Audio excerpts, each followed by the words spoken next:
Ibiturika byo birarushaho kwiyongera uko amasaha agenda, ntabwo ubukonje buri gukoma mu nkokora ibitero by'igisirikare cy'Uburusiya nk'uko imboni z'ibinyamakuru biri ku mirongo y'imbere ku rugamba bibivuga. Byongeye kuzamba muri Kiev, umurwa mukuru wa Ukraine rwagati, aho igisirikare cy'Uburusiya cyahatatse mu buryo bwose bushoboka.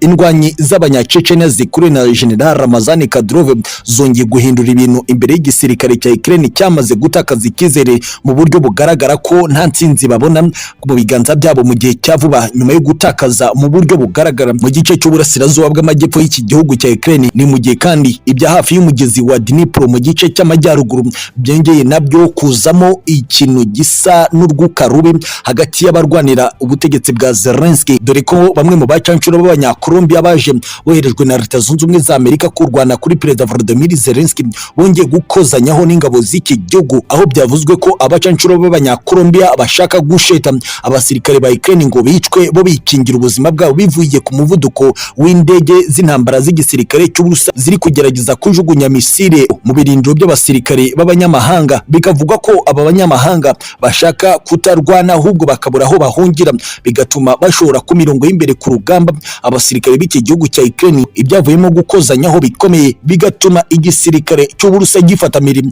bamwe mu bacancuro boherejwe n'umuryango w'ubutabarana bya gisirikare ariko bakomoka mu gihugu cya Polonye. Ikaze mwese inshuti zacu kuri izi paji zikomeye kandi zitandukanye ku mutekano, politiki na diplomasi mu rwego mpuzamahanga ku butaka bwa Ukraine, ku kibuga cy'imirwano ku mirongo y'imbere ku rugamba. Turi ku munsi wa 323 w'ibihe bidasanzwe ugereranyije n'uko uyu mwaka wari wafashwe n'ugiye kuba utujemo, dore ko mu cyumweru cya mbere cy'uyu mwaka ibintu byasaga n'ibishobora kugenda neza nyuma y'agahenge k'imirwano kari kabaye. Twinjiye mu kinyamakuru Russia Gazeta mu masaha make ashize nibwo gitangaje amakuru akomeye cyeruye gitangariza isi yose inkuru ikomeye kubabaza ibihugu binyamuryango by'umuryango w'ubutabarana bya gisirikare NATO ko indege z'intambara z'igisirikare cy'Uburusiya ariyo Su-57 itwarwa n'umuntu umwe na kajugujugu Mi-8 zigera kuri 7 zose zisandarije icyarimwe intwaro z'abanyamerika zihambaye za M777 Howitzer na drone 29 zari mu butasi bw'igisirikare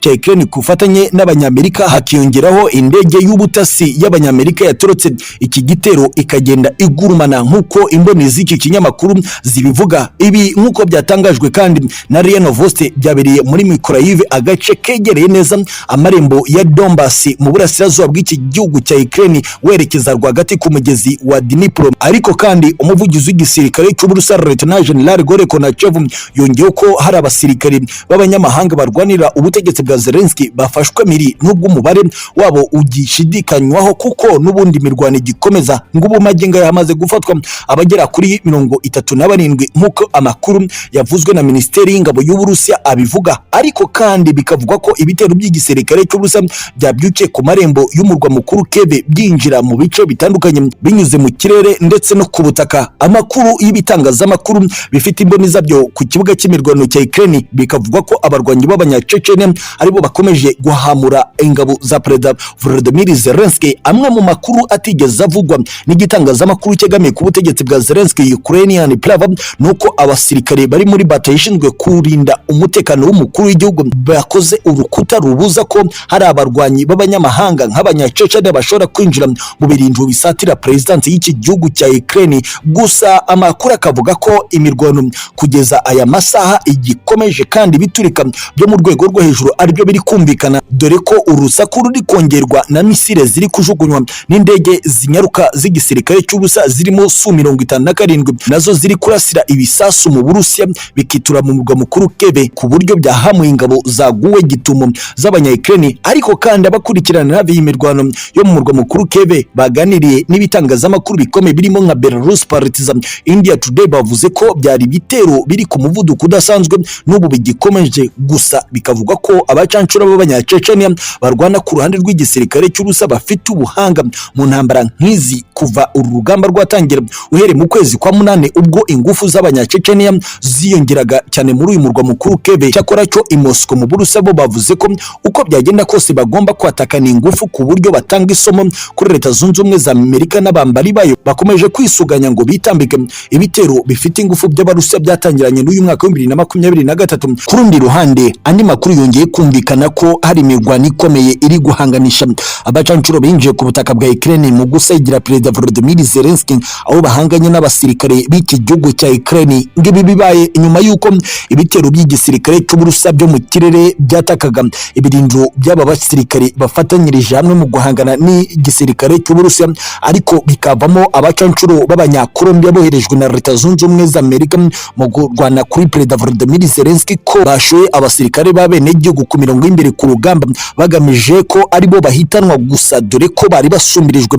n'indege z'intambara z'Uburusiya. Amakuru y'ikinyamakuru India Today akavuga ko ubu imirwano igikomeje hagati y'abangaba, gusa amakuru akavuga ko aba bacancuro b'abanyakolombia babuze uko basubira inyuma ngo nibura babone inzira ibasubiza ku mupaka wa Ukraine na Moldova basubire mu bihugu byabo. Ni nyuma yo kubona ko bamaze gusumbywa ingufu n'igisirikare cy'Uburusiya kirwanira ku butaka no mu kirere mu ngufu zikomeye, kandi ibikoresho bikomeje kuba nyene kuri aba bacancuro boherejwe na Leta Zunze Ubumwe za Amerika nk'umusada kuri Perezida Volodymyr Zelensky. Ni nyuma y'icyemezo cyari cyafashwe na Perezida wa Leta Zunze Ubumwe za Amerika Joe Biden wavuze ko atazigira afata icyemezo cyo kohereza abasirikare b'abanyamerika ku butaka bwa Ukraine mu ntambara Ukraine ikomeje guhanganamo n'Uburusiya bwa Perezida Vladimir Vladimirovich Putin. Nibyo ni ku mirongo y'imbere ku rugamba ku butaka bwa Ukraine. Guverinoma y'iki gihugu ya Perezida Volodymyr Zelensky yemeje ko muri iki gitondo cy'urukerera ku wa kane harashwe misile zigera ku 8 zikomeye mu murwa mukuru Kiev, ahari abasirikare b'umuryango w'ubutabarane